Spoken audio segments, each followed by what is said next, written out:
जय हिंद दोस्तों, let's study 41 में आप लोगों का स्वागत है। मैं हूं घनश्याम यादव और दोस्तों मेरे द्वारा आप लोगों को ऑल कंपटीशन से संबंधित प्रश्नों को हल कराया जा रहा है, जिसमें सबसे पहले मेरे द्वारा भारत का प्राचीन इतिहास पढ़ाया जा चुका है और अब मेरे द्वारा भारत का जो प्राचीन इतिहास पढ़ाया जा चुका है उसके बारे में हम लोग रिवीजन कर रहे हैं और आज हम लोग पढ़ेंगे जैन धर्म के बारे में। कल भी मेरे द्वारा आप लोगों को जैन धर्म के बारे में ही पढ़ाया गया था, यानी कि रिवीजन कराया गया था और आज भी हम लोग जैन धर्म के बारे में ही रिवीजन करेंगे।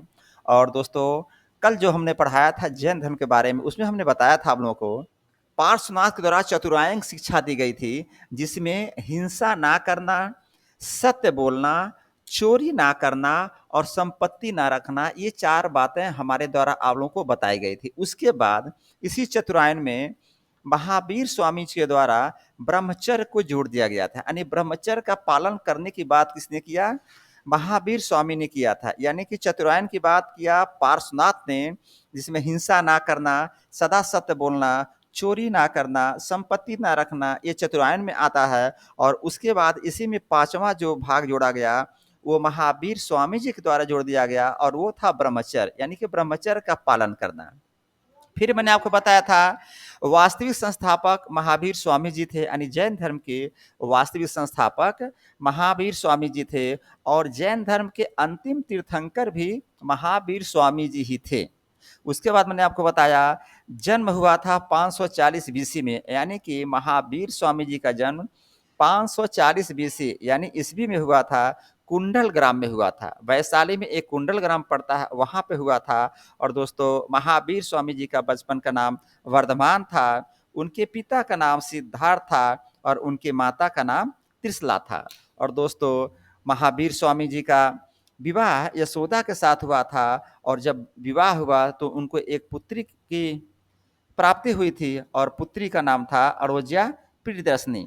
और जो दोस्तों महावीर स्वामी जी की पुत्री थी उनका विवाह जामिल के साथ हुआ, यानी कि जो जामिल थे महावीर स्वामी जी के दामाद बन गए। और दोस्तों 30 साल की आयु में महावीर स्वामी जी के द्वारा संन्यास लिया गया था। इस प्रकार कल हमने आपको रिविजन कराया था, 2-4 फैक्ट्स आपको मैंने दोबारा रिविजन करा दिया। और आइए देखते हैं आज कौन सा प्रश्न बनता है।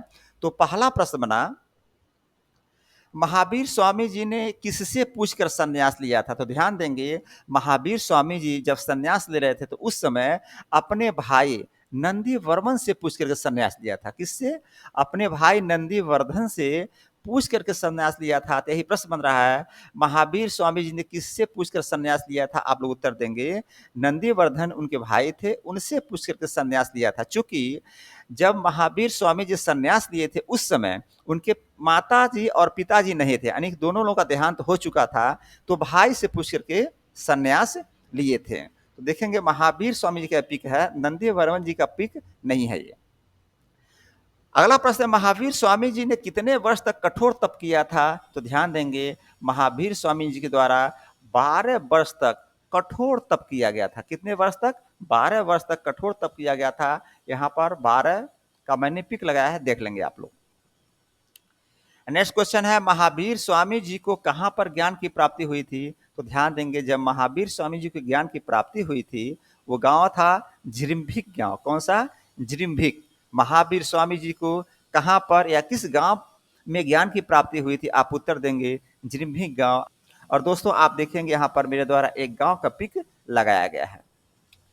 नेक्स्ट क्वेश्चन है, महावीर स्वामी जी को किस नदी के पास ज्ञान की प्राप्ति हुई? या ये कह सकते हैं कि महावीर स्वामी जी को किस नदी के तट पर ज्ञान की प्राप्ति हुई थी? आप लिखेंगे ऋजुपालिका नदी। कौन सी नदी थी? ऋजुपालिका। देखिएगा यहाँ पर ऋजुपालिका नदी का मेरे द्वारा एक पिक लगाया गया है, यानी महावीर स्वामी जी को ऋजुपालिका नदी के तट पर ज्ञान की प्राप्ति हुई थी। और फिर अगला प्रश्न बना, महावीर स्वामी जी को किस वृक्ष के नीचे ज्ञान की प्राप्ति हुई थी? तो दोस्तों उसका नाम था साल वृक्ष। कौन सा वृक्ष? साल वृक्ष। महावीर स्वामी जी को ऋजपालिका नदी के तट पर ज्ञान की प्राप्ति हुई और साल वृक्ष के नीचे उनकी ज्ञान की प्राप्ति हुई थी। फिर नेक्स्ट क्वेश्चन बना, जैन धर्म में ज्ञान की प्राप्ति को क्या कहते हैं? ध्यान से समझेंगे बच्चों, जैन धर्म में ज्ञान की प्राप्ति को क्या कहते हैं? तो आप लिखेंगे कैवल्य। कैवल्य यानी कि जब जैन धर्म में ज्ञान की प्राप्ति हो जाती हो उसे ही कैवल्य कहते हैं। और यहाँ पर देखेंगे महावीर स्वामी जी का मेरे द्वारा एक पिक लगाया गया है। अगला क्वेश्चन है, जिन के नाम से किसको जाना जाता है? तो महावीर स्वामी को ही जिन के नाम से जाना जाता है। ज्ञान की प्राप्ति जब हो गई कैवल्य कहलाए, ज्ञान की प्राप्ति कैवल्य कहते हैं और उसके बाद इनका नाम जिन रखा गया, यानी जिन महावीर स्वामी जी को ही कहते हैं। अगला प्रश्न आया, निग्रंथ किसे कहा जाता है? तो महावीर स्वामी जी को ही निग्रंथ कहा जाता है। और निग्रंथ का मतलब होता है, यहाँ पर भी वही बात हुई दोस्तों कि एकदम पूरे दुनिया से अपना नाता तोड़ देना, न कोई माता, न कोई पिता, न कोई घर, न कोई द्वार, न कोई रिश्ता, न कोई गाड़ी, न बंगला। जैसे आज के डेट में बता रहा हूँ, उसमें तो गाड़ी बंगला हुआ भी नहीं करती थी, लेकिन दुनिया से कोई मतलब नहीं, सारे लोग इनके लिए एक समान, उनका रिश्ता केवल एक था, मानवता का। तो निर्ग्रंथ किसे कहा गया? उत्तर देंगे, महावीर स्वामी जी को निर्ग्रंथ कहा गया। और इसका मतलब मैंने आपको बता दिया, दुनिया से कोई मोह माया नहीं, सारा मोह माया से ऊपर चले गए, उसे निर्ग्रंथ कहा जाता है। फिर अगला प्रश्न आया, महावीर स्वामी ने पहला उपदेश कहाँ दिया था? तो ध्यान देंगे दोस्तों, जब किसी भी व्यक्ति को ज्ञान की प्राप्ति होती है तो कहीं न कहीं वो पहला उपदेश देता है, पहला उपदेश कहीं न कहीं देता है। तो यही प्रश्न पूछा जा रहा, महावीर स्वामी ने पहला उपदेश कहाँ दिया था? आप उत्तर देंगे, महावीर स्वामी जी ने राजगृह, जो कि बिहार में पड़ता है, यहाँ पर इनके द्वारा पहला उपदेश दिया गया था। अगला प्रश्न है, महावीर स्वामी ने अपना अंतिम उपदेश कहाँ दिया? लिखेंगे पावापुरी। कहाँ पर अंतिम उपदेश दिए? पावापुरी में। देखिएगा यहाँ पावापुरी का मेरे द्वारा एक पिक लगाया गया है, यानी कि महावीर स्वामी का पहला उपदेश बिहार के राजगृह स्थान पर दिया गया और महावीर स्वामी जी के द्वारा अंतिम उपदेश पावापुरी स्थान पे दिया गया था।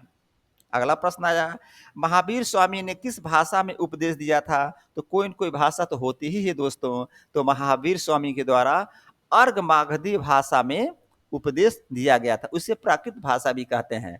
अर्ध मागधी भाषा या प्राकृत भाषा कह सकते हैं। आप देखेंगे मेरे द्वारा यहाँ पर एक अर्ध मागधी यानी प्राकृत भाषा का पिक लगाया गया है।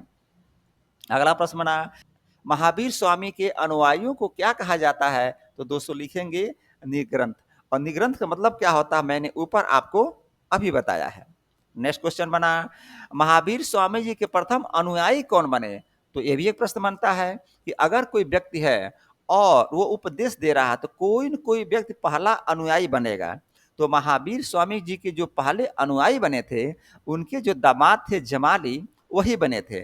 महावीर स्वामी जी के प्रथम अनुयायी कौन बन गए? उनके दामाद जमाली ही बने थे।